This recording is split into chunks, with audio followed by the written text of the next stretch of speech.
warm-up versus assistance work.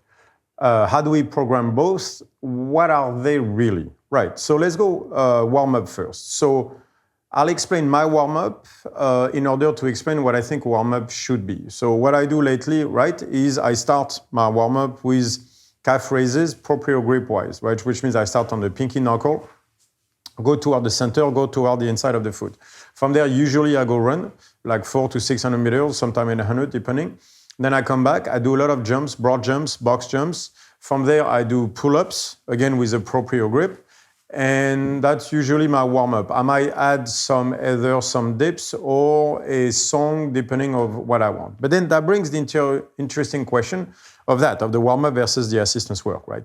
So why that warm-up? Why do I do those things in a warm-up? The reason I do the calf raises and the run is for the proprio grip on my feet, is to make sure that I activate the internal torque chain through, but more importantly, make sure I awaken the body toward the movements that I'm gonna do in the gym. So let's say I have a kickboxing session, right? So it's gonna be a lot of, obviously, action through the feet, a lot of fast movement, like maximum speed movement, lower body and upper body, right? A lot of rotation, a lot of posterior chain, a lot of feet, right? So that's why I start with the calf raises to make sure my calves, but not just my calf, my feet, all the way to my calf, into my posterior chains are ready to go. So again, I do first the reps on the outside pinky knuckle, then I go center of the foot, then I go inside, making sure like the entire lower leg is ready to go on any movement.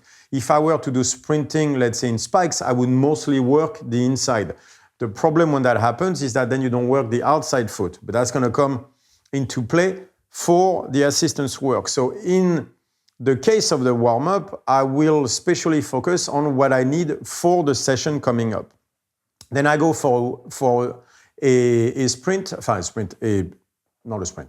run of 600 meters, which is still a warm-up. Why? Just to get the blood flow going, to get my mind in the right place for the workout. And also, again, with the focus on the breathing, right? And the focus on my feet. So why the breathing? Because during kickboxing, I'm going to be asked to go like super hard, so I don't want to spike too much either. There's a level of calmness, like, of calm flow under pressure that is required there. So that's the part for the breathing. For the feet, the idea is that I'm going to need this part of the foot for kickboxing, obviously, but a lot of the kickboxing is planting my foot before I kick, planting my foot before I punch, right? So that means that I'm going to need the eccentric face, the isometric face, just as much as the concentric. So I need my whole foot, my whole torque chain to be ready for that, hence why I use it. Then I do the pull-ups, the jumps. Why the jumps? Because for me, that's the best way to get the lower abs going. That's by far what gets them going and ready to fire the best. I can do the power wheel and stuff like that, but I'm going to use it as assistance work, and I'll explain why. The problem with the power wheel is that it's slow compared to kickboxing. So I need a better activation of my low abs, and I need something that is quicker. So therefore, I use the broad jumps and the high box jumps. I don't do it for conditioning. I do it really trying to focus on feeling my low abs the most and jumping either the highest or the furthest, but not just jumping the furthest. Doing it while being relaxed, while using my low abs. Why? Because that's what I'm going to need later. Then I go into the pull-up. Same idea. I'm going to go proprio grip to make sure that I get my teres major, my pecs, short head of the bicep activated. So if you look, that's really what the warm-up is for, is activation of muscles that otherwise will not necessarily join the workout. That's how I see the warm-up. It's activation of specific muscles.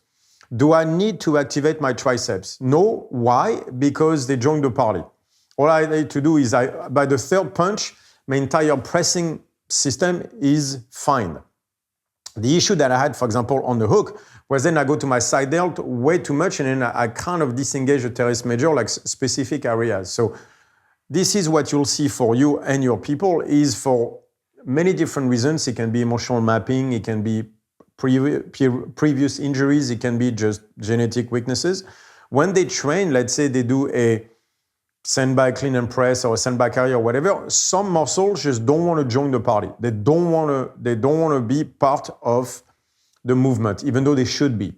And that's what I'm going to use the warm-up for. I'm going to make sure that the muscles that I'm going to need for whatever it is that I'm doing are ready to work with their friends, right? They're being asocial.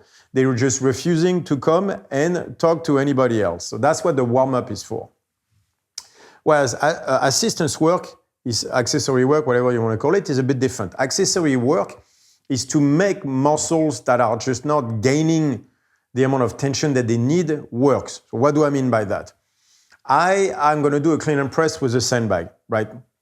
My teres major, whatever, my posterior chain is not activated properly just by doing that. All right, so then I'm going to warm up. I'm going to do the dynamic warm-up, like maybe the calf raises, the same thing that I do, right? And I'm going to get my proper grip pull-ups in order to make sure that my teres major is engaged when I pull the sandbag, that my pecs are engaged when I press it.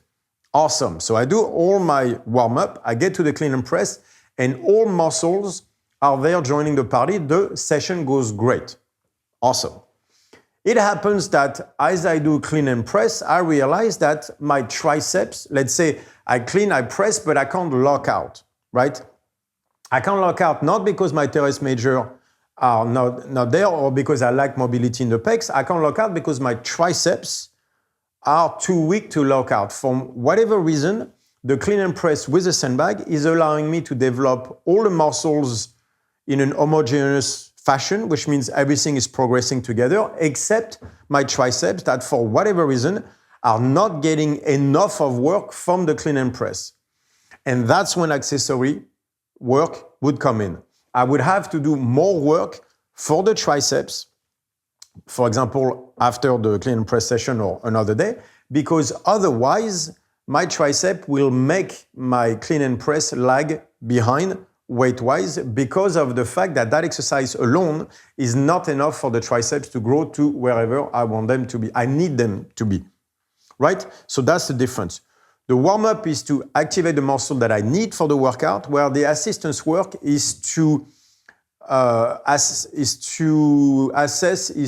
looking for my word here, is to get the muscles that are not getting enough work for said exercise up to par with the others, if that makes sense, right? So that's the difference between warm-up and assistance work. So if you see in the assistance work that I do, you'll see me do a lot of biceps, right? So I actually warm up, I do biceps during the warm-up and also assistance work because that's why I do the pull-ups and a lot of holds lately. You see that on my workout of the day, because otherwise my biceps just don't join the party. And on top of it, they don't seem to get enough work from the rope pulls and all that stuff. I end up defaulting to my forearms all the time. So I need a massive amount of work on biceps. So I do them during my warm-up and I do them as assistance work as well. Sometimes I do triceps because I enjoy it and I don't have strong arms. So I do need to do assistance work on my triceps as well. Not as much as bicep, but still I need to do it. Otherwise, my triceps are just plain not strong enough.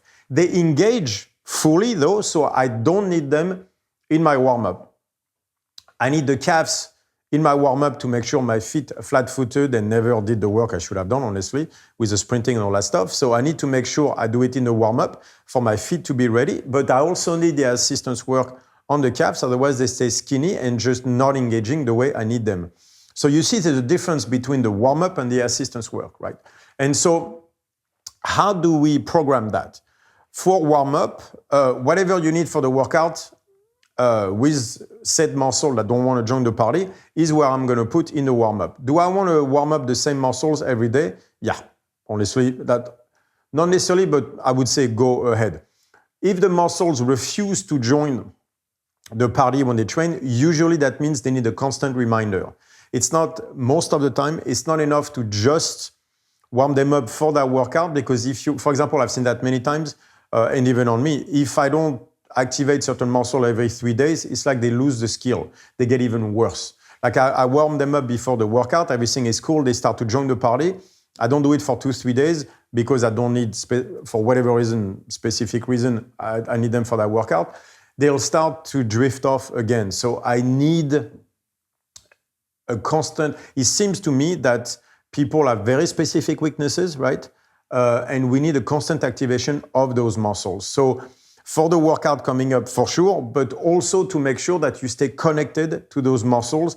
There's a mind-body, so a prediction versus observation connection that needs to happen on a regular basis. So even if you don't need them for that workout, but they're a problem for the person, I would suggest you put them in a warm-up anyway. Assistance work, how do I program that? That is the same thing as food ingested is not food digested. For assistance work, it's not the work that you can do on a muscle, it's the work that you can recover from that matters. So that means that if I'm going to put work, let's say for myself for the biceps, I can't just do 5 sets of 10 reps or do stuff like that and go, I did work. No, because 5 sets of 10 reps, my bicep cannot recover from. That's probably the problem with the biceps. They never develop fully, whatever it is. If I do too much work, they just shut off. Like they're just not responsive. My back answers like this to anything, and it can take almost any punishment and it recovers in a day or two. That is not the case of my biceps. If I do too much work, they just shut off, and then I go back to my forearms.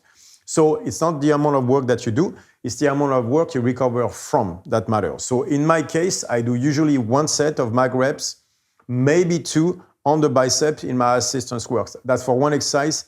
I might do 2 exercises, usually I do 1. So that means I do 1 or 2 max sets twice a week for my biceps.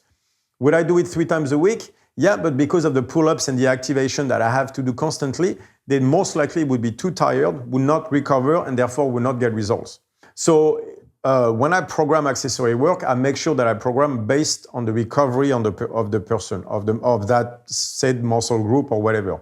Remember, it's not the training that you do, it's the training you can recover from that matters. So accessory work, you do as much as you need to do to get those muscles going, but remember, it is based on how the muscle recovers. And by definition, that muscle is weak and is not receiving work properly. It's never engaged, so it is a weakness of the person. Therefore, it most likely will not recover well. So you have to take that into consideration. Okay, so anything else? Post your questions on that and then let's have the talk. See you guys. Perfect. Yep.